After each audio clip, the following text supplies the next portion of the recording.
the chase and the hunt, and I set the pace when I'm running. I always take what I want and I always give it 100. Don't need a bank, no I'm funded. Play the game like it's nothing. I'm always thankful for something. Don't take for granted, stay humble. Now wake up!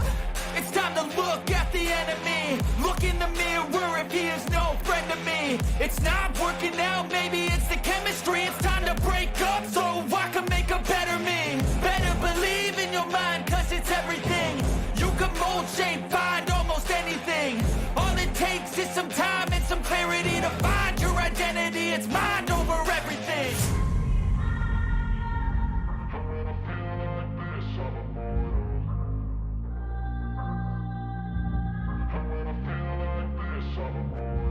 And when I feel like this, I'm immortal. When I feel like this, I'm immortal. When I feel like this, I'm immortal. When I feel like this, I'm immortal. Don't be scared. Just give me up. Don't be scared.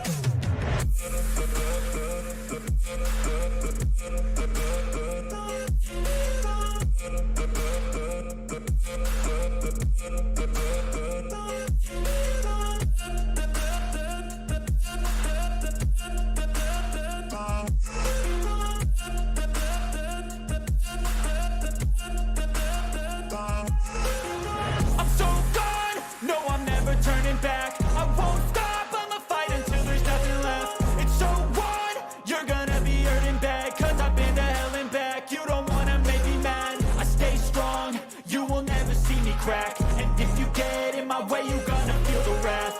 Gotta say it to my face while he's looking back. Mirror breaks after math, when I hate I attack.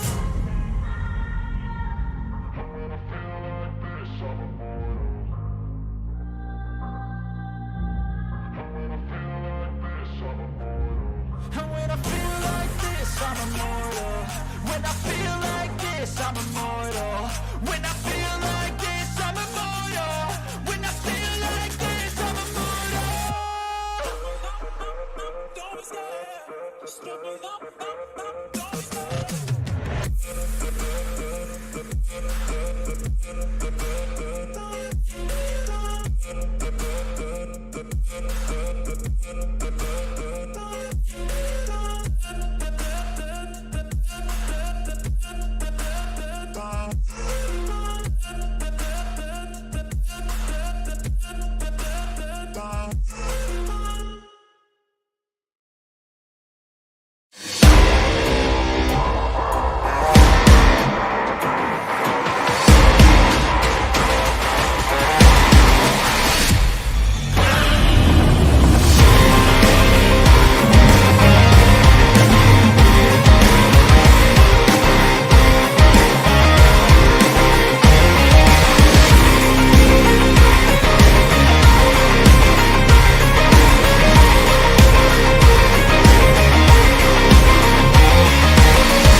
Welcome to Daikaiju Network Podcast. I am your co-host, Kent, and with me is your other co-host. Jason, how's it going, everyone? And we are continuing our retrospective series on the original Kamen Rider. Today we are covering episodes 4 through 6. And before we get into that, Jason, is there any housekeeping that needs to be taken care of? Yeah, just kind of the per usual thing. If you're watching us over on YouTube, if you see that red subscribe button down below, make sure to hit that button, as well as smash that like button and hit that notification bell icon to get any new notifications whenever we stream every other week on Saturdays. But today we're doing it on a Sunday because Kent had a thing going on yesterday, so we pushed it to today. And I'll just bring up this little graphic that you can find us everywhere in one place there at our link tree page there at linktree/Daikaiju Network. And we're on video platforms. We'll need to be updating this graphic here because now we're back on our back streaming live on our Facebook page there. Facebook is no longer in the doghouse. Yeah. So we got YouTube, Twitch, and Rumble as well, but we aren't streaming live on Rumble. But our videos for each of our live episodes will be going there a day after. And we're on these audio platforms such as Spotify, Apple Podcasts, Google Podcasts, iHeartRadio, and as well as TuneIn. And you can find everything under one sun with both our video and audio versions of our podcast and some of the blogs that we do tend to do from time to time. Yeah, we keep saying we need to do better, and Yeah, we over at don't. We keep getting busy yeah, with other things. yeah, over I at do have ideas. I just haven't written DaikaijuNetwork.com. them. So, In fact, I got one that I've been working in my brain for. Let's see, what is today? Sunday. I've been working on it since I think last Tuesday, and it's a good one. It's a good one. I'm just trying to figure out the kinks before I start setting it to paper. So I hope so, but I know I've been needing to do you know some. what? You I've haven't been written needing to do anything in a some long things time. I've too. written 2 or 3 posts at least since your last one. Well, I've been needing to do some actual postings myself besides just posting up episodes and stuff. So, but Yeah. yeah, otherwise that's all the housekeeping for All today. right, so let's just continue on with our coverage of the original Kamen Rider. Again, we are doing episodes 4 through 6 during this particular podcast episode. So we're going to start off, obviously in sequential order, with number 4, titled "The Man-Eating Saracenian." The Man-Eating Saracenian. I've seen a different title of this. I'm surprised you didn't pick up on it, and I don't want to stop and do research on that right now. So, Yeah, I'm not gonna bother. but anyway, this is quite an interesting episode. Um, this is our first plant type villain to appear, although we aren't that far into the Kamen Rider series. We're only 4 episodes in, but yeah, is this truly though? Because we had a episode a couple back where it's setting like the man-eating mantis or something like that, or man-eating scorpion, I think it was. And there was no eating of any individual human being. At one point, though, early in this episode, I really thought, hey, we were going down there because he took that little boy, Kenji's sister, and I thought, okay, maybe he did take her and eat her. But as we find out, as the episode goes on, all he did was take her as a hostage in the hopes of trying to create another shocker general, as I call him. Mm-hmm. Yeah, with this one, as far as the episode goes, with the first 3 episodes that we've gone through, we've tend to have like some of these one-off villains for each episode kind of have their story built up and also being viewed or shown quite a bit with this. But with this one here, it seems like this Saracenian type of villain hasn't really been shown a whole lot. I think from what I've seen, in my own opinion, so far this uh, villain has been shown the least amount of times because you only see him at least once uh, in the beginning, and then maybe a little bit, maybe like a couple or so minutes, maybe towards the end, like middle towards the end, and then towards the end when he gets defeated by Kamen Rider, and you don't really know much about this villain at all. And I think it just it's like you get really good opinions or an outcome from the first few episodes, but then with this episode, it just really kind of downgraded quite a bit, and you don't really get a whole lot of story going on with. Yeah, you're on the same page as I am about this episode. It's almost as if we're related somehow. I guess I don't know, but um, but yeah, I thought Gee, the I same thing. wonder. I the word that I thought of was proactive when it came to the Saracenian man, meaning that he was not as proactive as the villains from the previous 3 episodes we've seen so far, and then the 2 episodes we're about to see here in a little bit, and discuss. Um, yeah, that to me was sort of, a drawback to this particular episode because typically these shocker generals are very proactive in the Mhm. story. They are heavily involved. They usually are the ones that set the story in motion, set out their really cool face painted minions out to do a lot of the dirty work while they sit by, do a lot of the directing, if not even occasionally, maybe kidnap someone or maybe kill someone themselves. But they're usually there in the forefront with just about everything major that's happening with the storyline. Mhm. And which is disappointing because that's one of the things I have enjoyed so far about Kamen Rider is that the villains were very proactive. I have seen some tokusatsu before where the villains, whether they are generals like what we're seeing here with Kamen Rider, or there's just a big bad villain with a bunch of minions.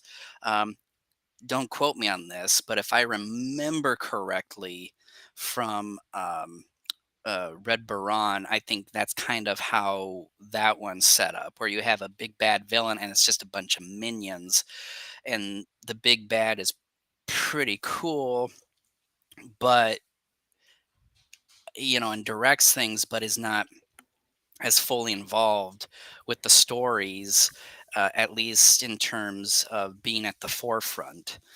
Whereas here, yeah, there is some big major villain out there somewhere, but there are generals underneath, which are kind of the selling point for this common rider because they are these very unique animal human, animal plant hybrids or cyborgs, I guess technically is Mhm. what they are. And I don't know. I don't know if what the deal was. I don't know if just the writing, the individual or so writing just, had a tough day. I don't know. I can't explain it other than the fact that it's just disappointing that that formula that happened the previous 3 episodes and will at least continue in the 2 episodes that we discuss after this one. Or probably the one thing is that it could have been the post production side, um, because I know within one of the other 2 episodes, probably this one as well as that, I sort of noticed that there seemed to be quite a few weird editing that happened. It just like some things didn't quite make sense in some of the areas, and then That's how like tokusatsu in general I think though kind I of think it is. was in this one where they yeah, it was when Hongo brings one of the shocker soldiers captive into his apartment there, and like it seemed like that they were going to interrogate him, but then all of a sudden you didn't see the whole interrogation, and it was like the next day where he was riding into uh, towards the shocker base wherever that's located there, Well, and it just and then also it's like I don't know what what was the point of sort of holding this shocker soldier captive and interrogating him when you already know where the base uh, was at. no, I think what we're supposed to infer is that they did the interrogation, and as a result, he figured out or found out where it was. Because I've seen this happen before in other TV shows and movies where the good guys bring in a bad guy, and they say they're going to interrogate him, but they don't actually show it, and it's inferred that this individual was interrogated. And maybe there was a scene where they did show the interrogation, but maybe for time constraints because these are half-hour shows maybe they thought that it's not worth showing it because we have other footage here that we think is more important than showing like a couple minutes worth of interrogation. Well, right, but then as I was sort of saying that is that even though that Hongo basically already knows where their main hideout and Oh, that everything part, yeah. is because he's sort of gone back and forth, and it's also the same thing when it came to these other 2 episodes where he goes to the base and everything and fights out the minions and these, one-off villains. I thought though each like little Shocker base was moved because that would be terrible of Shocker to continue to stay in the same place I time s after time after the first infiltration. I sort of thought about that too when you, like with some of the other, episodes where they have, one entry point to, like, to the base and then another, area somewhere around Japan with another entry point, but I to me, I think it's still sort of the same, the same base, but maybe some different entry points. I don't know. I don't know how this all, how they are thinking in their own mind when it comes to this point, but to me, it's like, if you already know at least one of the entry points, you should at least, go to that one because you know where they're located. I want to talk about Kenji for a second. That little boy, he's a very good actor, but I have to say the crying that he gave out I I was I s I very s I was sort of thinking the same thing too, but I wasn't gonna really it talk about it. it was annoying, and as I was watching it, it disturbed one of my cats even. And I think in, one of the scenes, I think towards the end of the episode where I think he was talking to his sister about getting, a new model plane or something, like, you hear his voice, but you don't see his mouth moving at all. I was like, okay." Well, yeah, and to me, it seemed like he maybe was 5 or 6, and so trying to direct kids that young is not always easy. And so I think what they ended up having to do was bring him in later or bring in a different child to dub over some of those spots and post production. Yeah, yeah, I don't know.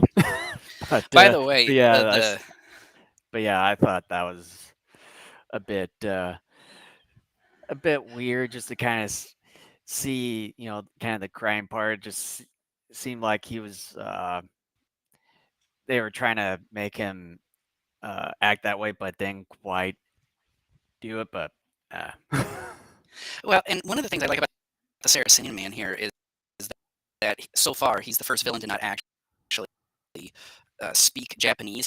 He has Yeah. kind of this cackle, and I found it funny because every time he cackled, it reminded me of the chuckle from Beavis in Beavis and Butthead. That's what it reminded me of because I kept thinking he did it the first couple times, and I go, I've heard something like that before. And then after a bit, oh, it's Beavis from Beavis and Butthead. That's what it sounds like. Yeah. Yeah, I didn't quite, that didn't quite come to my head, but yeah, other than that, yeah, like with this episode, it, begins with both, Kenji and his, sister in this botanical garden. She gets kidnapped, dragged into the ground. Kid thinks that, her sister got eaten, and everything. And the His. the other thing too with the episode title is that, they always say, man eating this, man eating that, but you don't really see him eat any man or that that sort of thing. So it's a bit misleading as far as the title, Just like the scorpion goes. thing, but But I think the only thing that you, get to see is that he sort of, I don't know if how to describe this. I don't know if he was like really yeah, strangling, like bear hugging his, the like, shocker soldier that was captive to death or what. but he took his like right hand, I believe it was at one point, and like dug it like underneath the top part of the rib cage. So I don't know if my guess is because it's a plant, maybe there is some venomous or poisonous attribute to it and he was injecting it. I don't know, but yeah, it was very difficult to Yeah. figure out what was going on there. Because at first I thought, yeah, all he was doing was just like trying to crush him to death or asphyxiate him. But then he started like doing that hand thing and then kind of folding him up like he's laundry. Um, Yeah. it was weird. I still have no idea exactly what he was doing there because there wasn't like any sap or goo shooting out or like I Yeah. have no clue. Yeah. But then the episode goes on that Hongo and Ruriko visit the young boys. Took the young boy to his house and everything, and then Kenji gives him that model plane. I'm not sure sort of the reason behind it. I know they As a thank you gift. sort of mentioned about it, but I don't It's a know. thank you gift. It's something that means so much to the kid that he's willing to part with it for something special that someone else did for him. Yeah, and then Hongo visits the botanical garden briefly to investigate until he was interrupted by the Shocker, chases them down as Kamen Rider and battles them. And then we get to find out that the sister is still alive, but captive, being held captive by the Shocker team and to do tests and whichever. And Hongo goes over there, defeats the minions, and rescues Hongo's the Kenji's sister. And then we get to see, uh, and he also brings the Shocker soldier captive and everything. And then we get to see Saracenian, Sinian, uh, finding out where they're located and then kills the soldier. And then that's sort of when Hongo comes in as Kamen Rider, beats Saracenian and everything, and well as the soldiers. And he reunites the young boy with his sister basically at the end of the episode there. So it's really not like kind of what we mentioned earlier. Is not really much going on with this episode. You don't really see Saracenian a whole lot. Yeah, it's disappointing. By the way, I think the choreography took a bit of a hit too. To me, it seemed sloppy. It's almost as if they didn't commit to it as much as they have up to this point. It's because it seemed like when he would flip someone over his shoulder, it was very stodgy. It wasn't a clean, brisk flip over. It was kind of like it just did not look good here Hmm. either. Yeah, it was, and I think it was little bit that way. I believe in the next episode too, but we'll get to that here in a minute. But otherwise, is there anything else you want to mention about this, or should we just kind of Not give really. our I, final I, I mean, thoughts? I think we've kind of covered everything that we could up to this point without more or less giving our final thoughts, even though we kind of, know where we're sitting right now. Hmm. Yeah, you know, uh, my final thoughts. Yeah, with this one, you don't really see the one-off villain much at all. Uh, in this episode. You don't really hear him speak, which it would have been nice to hear him speak here and there, because you have that for basically most of the one-off villains that we know of so far throughout the 6 episodes. And the story seems to be a bit stale um, with this one, and some of the editing seemed to be a bit weird to me uh, for a couple of the scenes, and just kind of didn't quite make sense with some of the transitioning here and there. So yeah, I think so far episode 4 probably be my least favorite so far. So I would at least give it a solid B. This is crazy, and you'll see why here in a moment. The Saracenian man is a unique looking villain with interesting abilities. What I like most about him is his chattering. It's very similar to that of Beavis's laugh from the Beavis and Butthead shows. With that said, I found this episode to be lacking in some of the action that was so much a part of the first 3 episodes. The Saracenian man seemed to have taken more of a backseat compared to other Shocker generals in the previous episodes. Kenji's cries were really annoying too. The fight choreography looked a little more sloppy here as well. It was obvious a number of kicks and punches were a foot or more away from the villains, and the movements of both hero and villains looked stiff and uncertain. Overall, a mediocre episode that isn't bad, but a step or two back from what we've seen up to this point, and I also gave it a B. So yeah, I mean, so far, I mean, spoiler alert, it's my least favorite episode up to this point in the 6 episodes we're going to cover. So yeah, the next episode, episode 5, Monster Mantis Man. The monstrous mantis man. It's not even worth it, really. So here we finally, in a general sense, to just kind of encapsulate this episode, we kind of get back to basics, more or less. We get back to how things were prior to the Saracenian man, and covering in having a villain that actually is more proactive with the story and ends up making the episode in and of itself more engaging than what we had with the episode we just discussed. And I have to say, though, that as much as I like some of these Shocker generals, I have to admit, it almost seems to me, though, some of the like the shirts or what have you want to call them, that they're having the actors wear, you're seeing more and more of the cuff um, being separated from the glove that they're wearing, and so you're seeing more of the actual actor's skin on the Yeah, wrist. talking about the mantis man.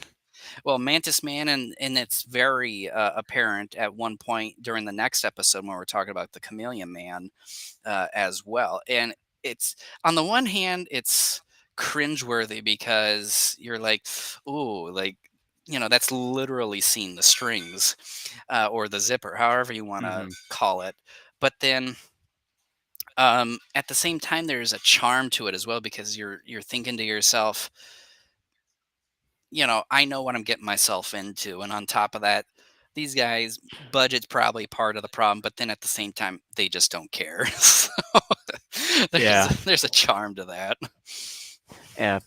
But at least with Mantis Man compared to um, Saracenian here, at least we do get to hear him speak and then kind of get uh, more of involvement like you usually do with uh, the other one-off villains that we have seen so far. So this is, I would say, at least one of the better episodes so far for this one.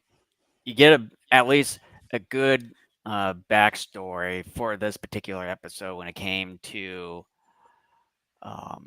like what's going on and everything. You get this seismologist Chikako, which is a childhood friend of Hongo there, but sort of the ridiculous thing. But I know it's kind of one of those I think I know where you're going here, because I want to is discuss it it too. tokusatsu type of things, is that the reasons behind these earthquakes is Oh, that's not like what I'm with thinking of. these mantis eggs or something like that, where you detonate them and causes like all these earthquakes. It's sort of your typical kind of crazy tokusatsu science Yeah. Oh, well. type of stuff. But what was the thing that you were thinking I was The thing leading that up I to? really thought was ridiculous was where the Mantis Man traps Hongo into this pit, and then he Oh yeah. has this bomb dangling over his head that's supposed to set off in 2 minutes. But then the bomb goes off, and yet somehow, instead of actually killing Hongo, the wind, if you want to call it, from the blast hits his turbine belt to turn him into Kamen Rider. And I'm going, okay, look, I understand this is a kid show. It's a superhero kid show.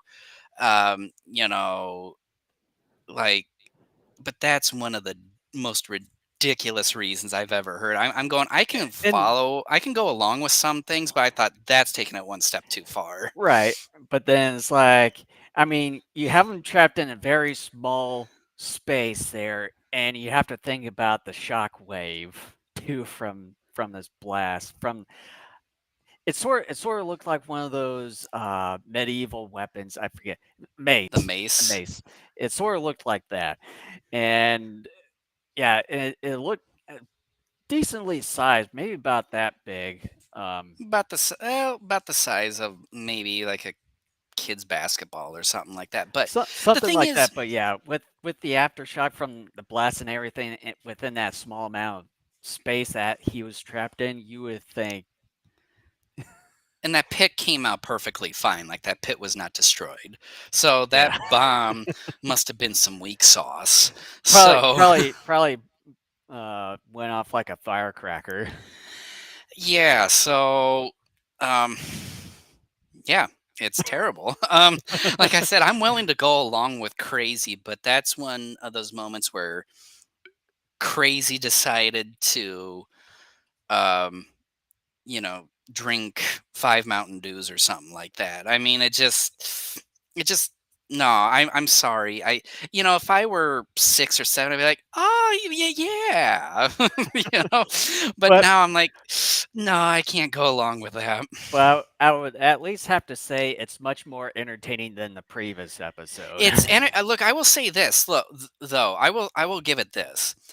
It's entertaining, but here's the thing. It's more ingenious because being a boring adult now and having lost a lot of my imagination that I had Yeah, as a kid, if I are were you saying just writing being this, dumb?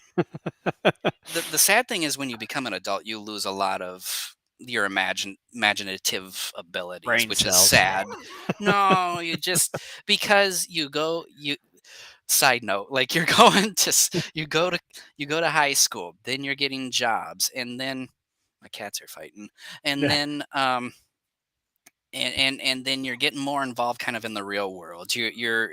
You're more aware of your world and the surroundings, and then you go to college most likely, and you're getting involved in studies there. Then you're out partying, and then you're out trying to figure out how to get a career or something like that. Like again, you're so real world focused that that creative part of you tends to more or less, not completely, but disappears quite a bit, and it takes a lot of maybe watching cartoons or Kamen Rider to get that back, perhaps. But here's the point I'm trying to make is that if I were writing the screenplay to this episode and I thought, oh crap, I wrote my guy into a literal hole where like he probably should die. Like I wouldn't have written it this way. I would have erased that section and like thought of something else entirely, Mhm. or tried to maybe be like, okay, well, what's some sort of ability he could use or whatever to get out of it? I wouldn't have thought, hey, bombs give off a lot of, air. He's got a turbine belt that when you activate it, he turns into a superhero. So It's sort of he funny how you the it's sort of funny how you say, the way that you said that is you're saying like bombs are just filled with air. well, I mean, isn't that what the episode's telling us? I mean, I'm going by what the episode's Sort telling of. us because he Yeah, turned you into can maybe Kamen say Rider, that. right? He turned into Kamen Rider, and he has to have enough air to go through his belt, which again is silly, but I'll go with it. Enough By air the to way, go I through think his his belt. I, the more I talk about it, this is so stupid. But I was thinking of it too, like as because when I first saw it, I'm like, wait a minute, are you telling me this blast turned him into Kamen Rider? And then as he was like slowly transforming in this process that they have going on, I'm like, oh, son of a bitch, they went there. And I thought to myself, you know what? His belt most of the time I think is like covered by his pants and his tucked in shirt. And I'm like, But then it's what? like you don't really. It's like I don't even think you really don't even see the belt No, at you all, don't. even when it's tucked in or anything. It's like where does the belt come And from? and the funny thing is, like, you see it. I don't know if I think you did see it in the last episode, and I know you see it in the next episode, but I thought to myself, yeah, like he's wearing regular street clothes and stuff, and most of the time when he's turning into Kamen Rider, he's on his motorcycle, and I thought, wait a minute, Mhm. his belt's covered up most of the time there, and so I thought maybe what they do is they're like he's riding, he's going like on his like lifting up or his shirt or or like to expose his belt or or something like like that. like when he's in that well or whatever it is that he gets trapped in. No, yeah, he actually just lays down on the ground and just like this, like, give me the air. You know what? His superpower isn't turning into Kamen Rider. It is lifting up his shirt at the right time to have his belt exposed so that any breeze that is emitted hits that belt at the right time so he can turn into Kamen Rider. The more I think about this and talk about it, it's like, this is actually ridiculous. No. I mean, again, I know it's a kid show, but again, it's the adult mind. You're just trying to think of how this stuff works. Like, this is either a bad Bob or he's like lifting up his shirt at the right moment to where he takes it to cut. Well, in just sort of a ridiculous way of transforming into Kamen Rider No, it with just is. the It wind going absolutely through the is. belt. Even though it's But like again, with the belt, it's like how how is it attached to him? Is with him being a cyborg and everything, is that belt a part of him? Like I would think so. say like sewed or glued onto his body or whatever. I don't know. But then it's like how's that built seriously transform him having like this body of armor for a common rider. No, but here's the thing though. Just like we were talking about with this bomb, and not only how stupid and ridiculous it is that he somehow, like within a split second, instead of being blown to bits, had enough wind from that explosion to turn into Kamen Rider. And like I said, if I were writing that scene, that's not what I would have written. I either would have completely erased that and started something else entirely different, or I would have tried to be like, oh, he like does something lame, like jump out of the cave or pit. But here's the other thing. I will give these writers in Japan credit. They will come up with something you will never ever think of yourself. If I were writing this, I'd be like, he'd be like a Power Ranger. He'd have some sort of morphin like device of some Yeah. sort. But instead, they're like, you know what? This guy, fancy dresser because he works at a university. He's a biochemist. These guys dress pretty nice, right? They usually wear belts. How about he has a belt that has a little spinny topper on it, and when there's air that goes through it, he turns into the superhero. But see, Like that's it. here's the That's thing. incredible when you But, think he- about it. but here's the thing. Wasn't Super Sentai, which is originally Power Rangers Hmm. over there, weren't they originally made by Toei, which is essentially I think also so. because Kamen Rider is also Toei. You would have thought that they would have had, done something similar to like Super Sentai Not having that always. medallion or something of the Not sort, like always. No, I Morphin mean, Time. yeah, I mean, Toei is known for wackadoo stuff, which is one of the reasons why I love them. I mean, anybody who has listened to us for a while knows I'm a huge fan of the Golden Bat, which is produced by Toei. But I Mhm. think a part of it depends too on the crew. Maybe they have like an A, B, C crew where maybe there are certain properties they think, okay, this one is going to get maybe more budget, maybe a little bit longer shooting time, some of the better talent. I don't know. I mean, I don't know the history of like Toei and most of these Japanese studios, so I don't know if that is part of it or what. But you know what? We spent a lot of time, With this particular scene. with the belt and the bomb and how he miraculously survived that. But um, by the way, I sort of forgot, did the Mantis Man not use like his pincer deal much at all? Because I thought if they didn't, they missed out on an incredible he opportunity for him to like snap someone's neck. he sort of did as far as like showing some a couple of footages in the episode where some things were cut in half. with him swinging that arm of his that had that long pincer there. But then the other thing too um, is that his Hongo's childhood friend Chikako, that you get find out later in the episode that she's been brainwashed in a way you Hmm. don't really know.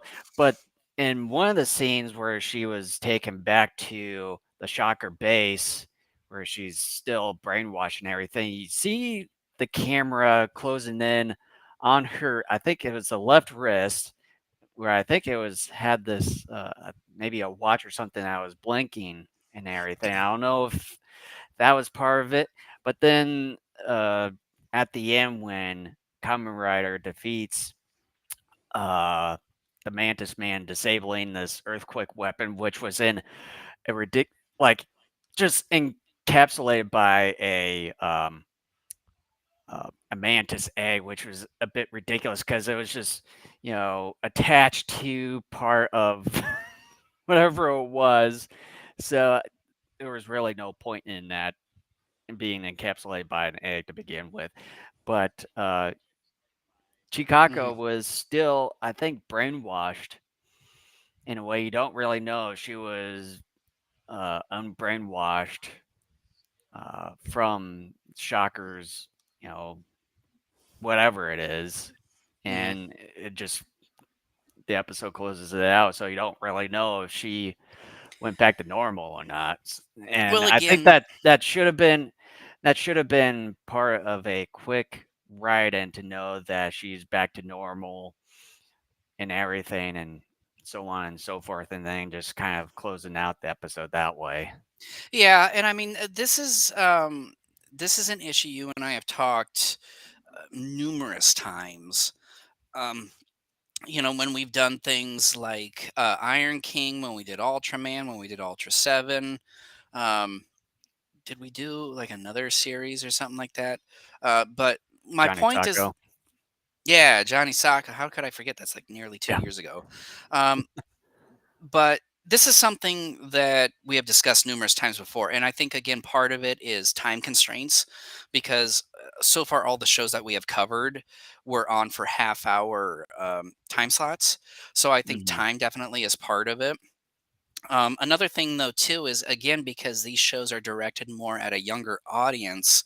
That's not so much the point of showing you or to not show you certain aspects of a story. That all you need to know is that these are the good guys or the good guy, these are the bad guys, and all that matters is saving the day. I mean, I think about this every once in a while myself too. When I was a kid and I was watching like the Swamp Thing cartoon, Teenage Mutant Mhm. Ninja Turtles, Toxic Crusaders, Batman, Darkwing Duck, and all that stuff, where yeah, like at that age, to me, the story did matter, but it wasn't to me as important. To me, what was more important were the fights between the good guys and the bad guys. Were they fun? Were they entertaining? Did the bad guys were they themselves cool looking? Did they have some unique powers or capabilities that could give the hero a run for their money for a bit? And then can the hero somehow triumph in some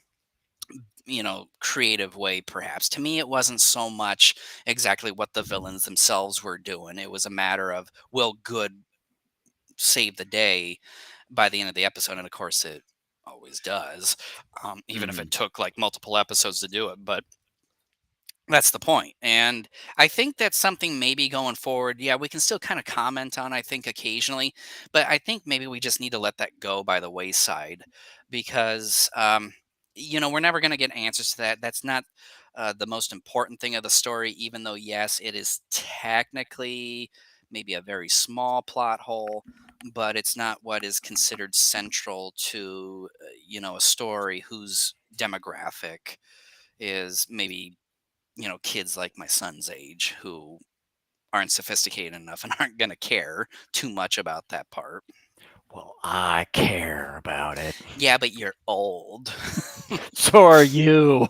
I didn't say I wasn't. So, do But we want to go into final thoughts here? yeah, let's go into final thoughts here.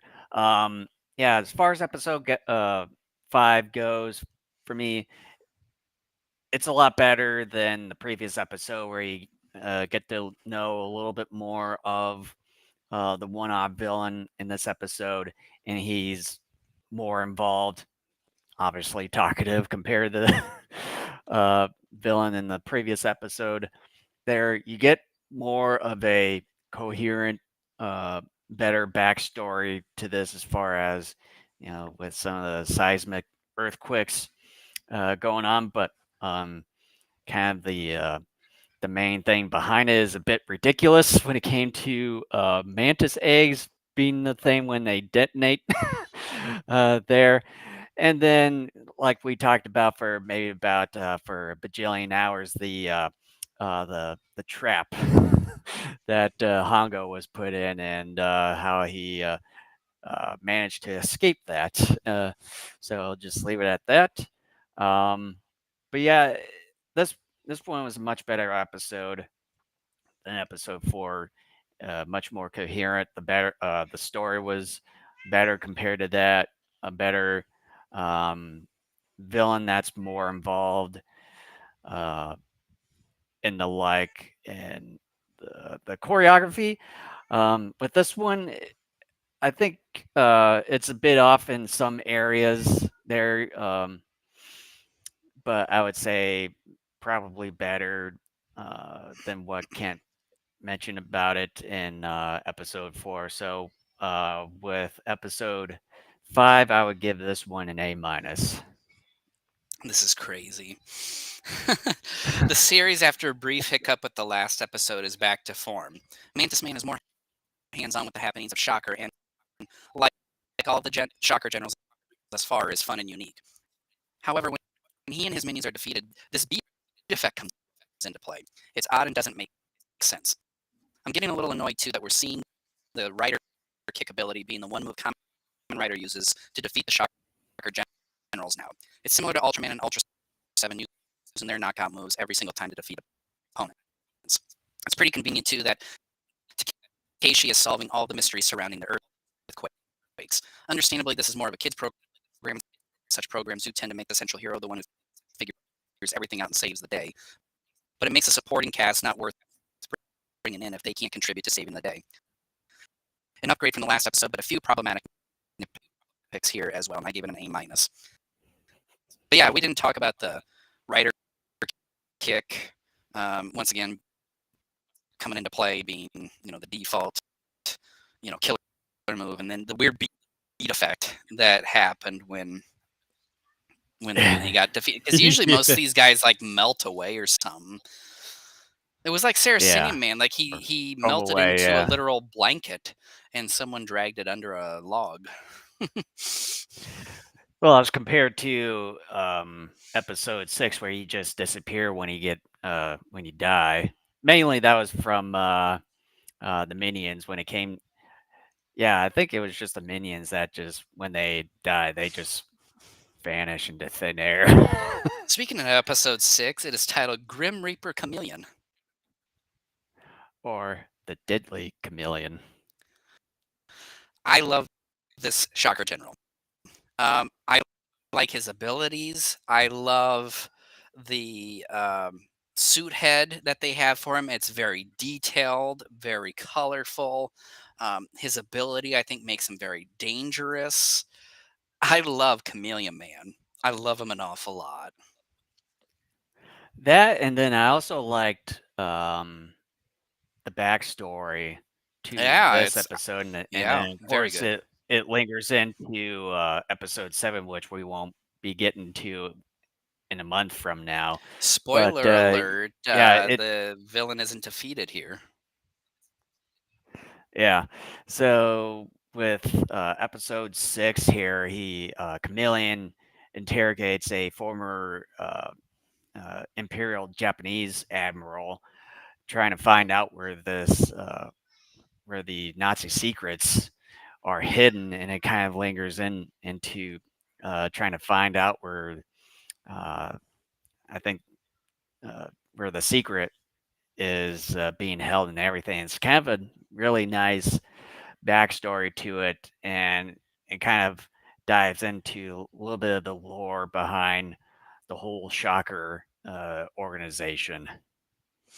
Yeah, and this was something I think I talked about um like during the first batch of episodes that we covered, was that I suspected that Shocker obviously had some ties with the Nazis.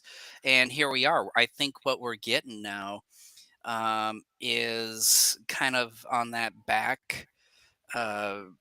on that backstory of kind of who and what Shocker is. And that's kind of interesting because typically with tokusatsu, when you have these big bad villain stories, they don't really start to unfold it until the last handful of episodes, either dealing with that arc like they would do with Iron King, Hmm. or when they're getting close to the end of the series. Like I think Red Baron did it.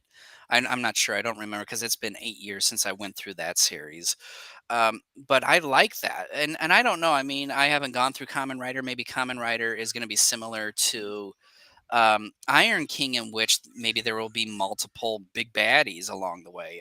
Because we're covering 90 something episodes, that would be quite something if you're sticking with one big baddie. But we'll see as we go along here. But I really dig this because I remember telling you uh, during the last discussion that the eagle or bird that they had there was very reminiscent of the eagle that the Nazis would use. And Hmm. yeah, sure shooting, here we are. We're talking about this secret weapon or whatever it is that they're after, and it's dealing with the Nazis. And they Hmm. have an actual former Nazi working for him. Heinrich, I think, is the one guy's name that's Yeah, in I this think I think episode. at least a few guys there because you saw in one of the scenes. Uh, and I want to touch upon this as far as one of the scenes where they had this Heinrich guy and then a couple other, I think, former Nazi scientists. There's that, they were showing some of the footage of uh, uh, Kamen Rider there trying to find out his weakness, and going back to the belt and everything with the wind and all that. But the thing is that Shocker made Kamen Rider. You would have thought that they would have known his weakness all this time, but yet they had to have like these former Nazi scientists trying to figure it out. It's like These Nazi scientists who have not been something. in the series up until now. Yeah, it's like I'm just like, okay. First off, Shocker made Kamen Rider, and like the second thing is like if you want to make him as a perfect weapon, you would have thought to at least have some kind of backdoor or weakness to Kamen Rider just in case if he went rogue, basically kind of what he did, turning good and everything. You would have thought to have known his weakness all this time. Yeah, that's one of those I'm kind of just shrugging my shoulders and I'm just letting roll off my back. I'm not too terribly concerned about that at all. But Even though you were so concerned about the whole trap that to thing. me is that to me is a bigger deal because that involved our hero potentially being killed. This is just trying to find the hero's weakness, which to me it's not as big of a deal. But I thought it Even though was. the whole death thing is not really that concerning because we all know that what that's going to entail. Well, yeah, I mean, I knew he was going to survive, but it's like, how are they going to write him out of this? And then it was like, no, seriously, there's wind. They're going to use the wind from the explosion. Like he's going to turn like that, like a split second, he's going to turn into. But anyway, we're done with that episode. One of the things that I will give this sort of story credit for is that in typically with these types of shows, even those kind of aiming more at a younger audience, it's like we're gonna rule the world and we're gonna have like a big laser gun and we're gonna have a big bomb or whatever it is, right? Mhm. Their plan is to take over the world's economy.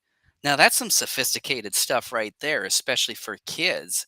And I actually think kind of ingenious when you think about it too. Like we're going to manipulate the world's economies to create chaos and anarchy and all that too. That to me I was I actually was like, Oh, I'm impressed. Like, kudos to you, Kamen Rider writers. Like, I was pretty impressed with that because I thought, oh, like a big bomb or a secret nuclear submarine or something like that. And no, it's something that's going to manipulate or somehow mess up world economies. Mhm. But yeah, as far as the episode goes, like Chameleon somehow knew that this former Imperial Japanese admiral officer had a daughter at this one specific hospital, and they basically Chameleon took his unconscious body over there, wakes him. I like how he wakes up the admiral there. He just like hits him kind of in between the kind of the spine there towards the neck area. It's like get up It's perfect. and wakes him up that way, and then like sort of I think kind of threatens him, like if he doesn't tell him where the secrets are, that they were going to probably do something terrible. And then he just looks over at this model submarine that his daughter had in her room there, and they were about to get it before Hongo surprisingly intervenes out of nowhere, and then the No, no, no, chameleon no, and no. the shocker. Didn't you see the early part of the episode where Oh yeah. Was it the Ruriko and a couple of her they friends? found they found the doctor. They didn't see the chameleon man holding him up because the chameleon man made himself invisible, and Yeah, so they told Takeshi about it, and then Takeshi kind of was following up, and then because he's a cyborg, his senses are heightened, and so he could hear them from however far away they were at that point.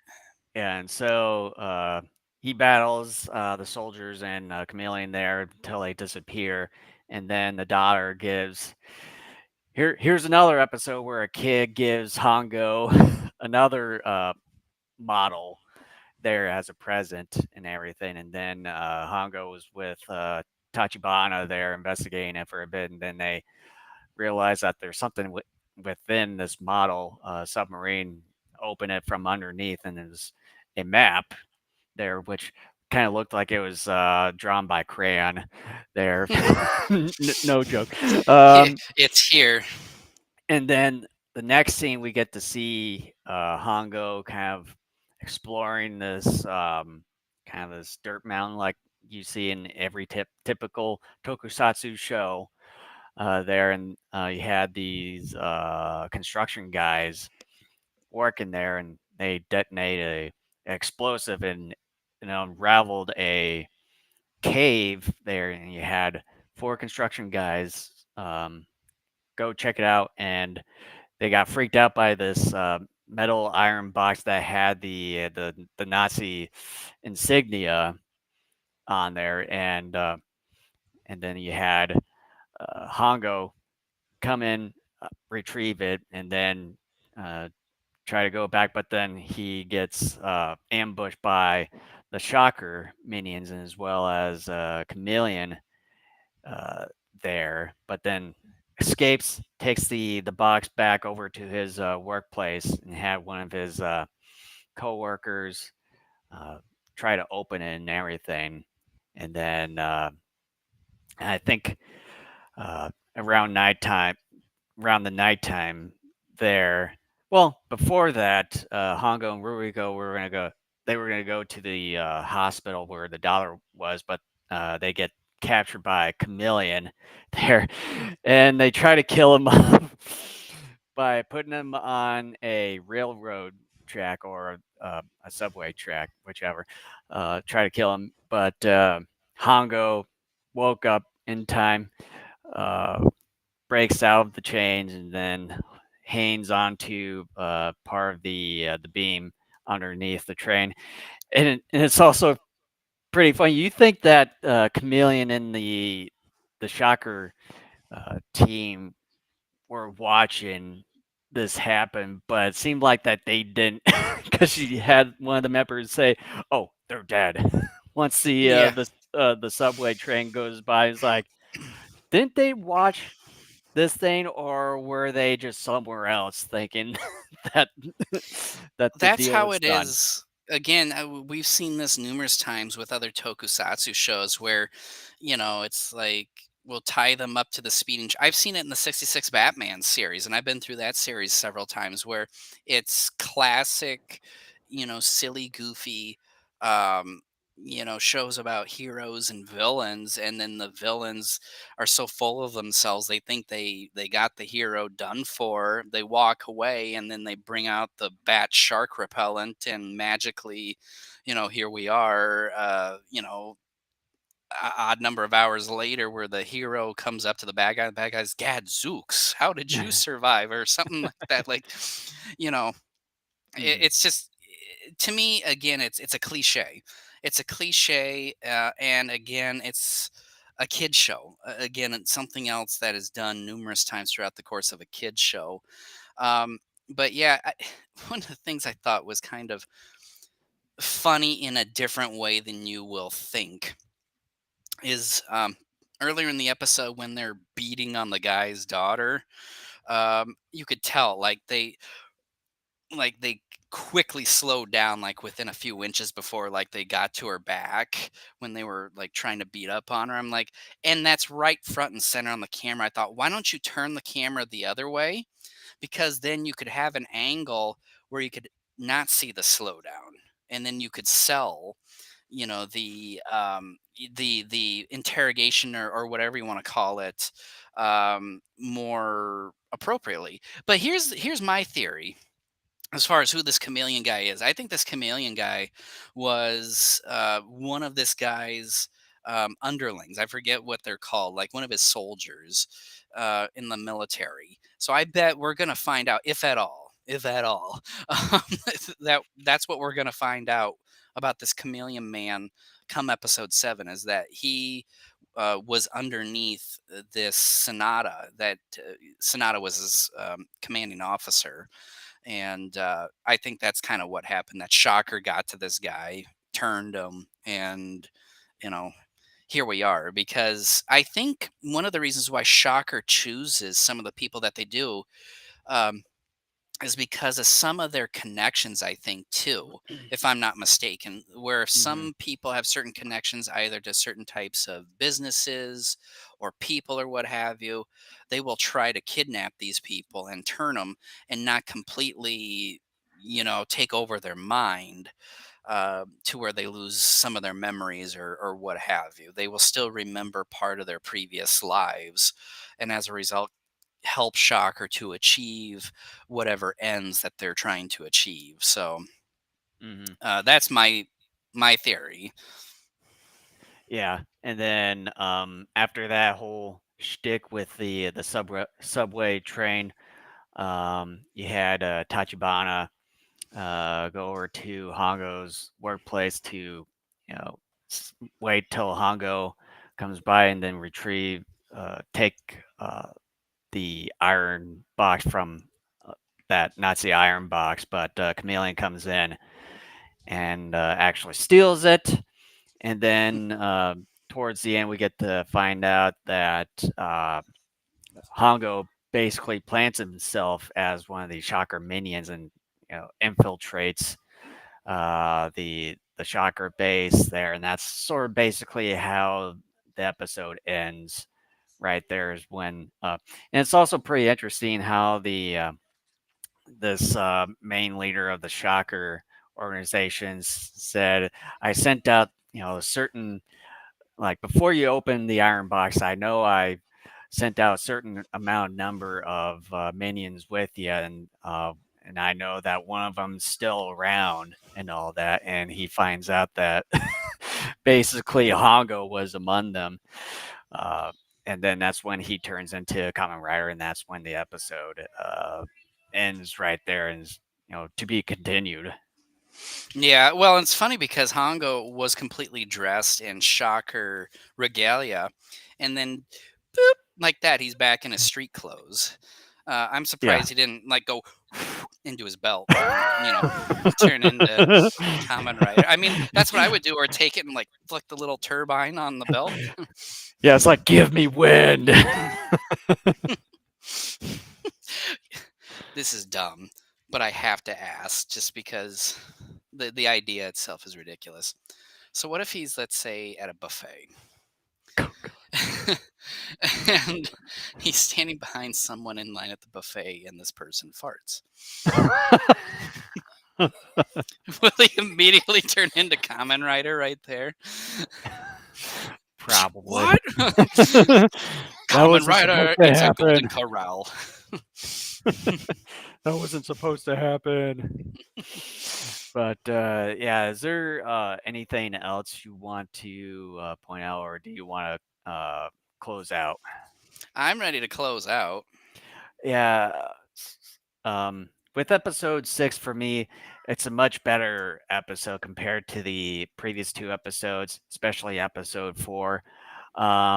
You get a really more competent villain and Chameleon here, very capable of what to do and what he's knows what he needs to do and everything. Much more better in-depth story with kind of a lore behind it to what you really know what the main storyline's going with, and you kind of tend to know how the whole Nazi thing is sort of linked up with the Chakra organization, for that matter, and it's just much more well-rounded episode with a good story, competent villain. Uh, you have these characters much more well involved in this episode, and you have much more better fighting, better choreography in this one here. So, with that said, I would give episode 6 an A. Okay, here. Chameleon Man is my new favorite Shocker general. Not only do I love the design of the suit, I love his abilities and how very competent he is at his job. That's not to say the previous generals were terrible, but Chameleon Man adds another level of competency. Perhaps, too, the story is helping him by having the stakes heightened at a level not yet seen for the show. I had always speculated Shocker was affiliated with the Nazis to some degree, but we may get more of our answer coming in episode 7.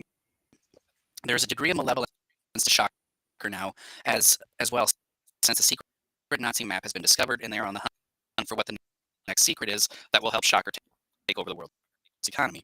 A great story and great cliffhanger. I am anxiously anticipating what's to come next, and I gave it an A+.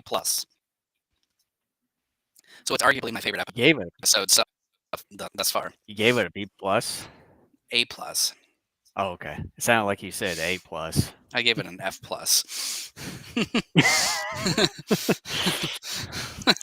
Sure. For the belt blowing. Fart plus. While he's in line at the Golden Corral. Oh God. But anyways, did you want to add anything? Otherwise, I can get us out of here. Yeah, I just want to say one last time, as far as social media and everything, if you're watching us on YouTube here, if you see the red subscribe button down below, you can hit that subscribe button, as well as smash that like button, and hit that notification bell icon so you can get reminded if there's any new videos from us coming down the pipeline.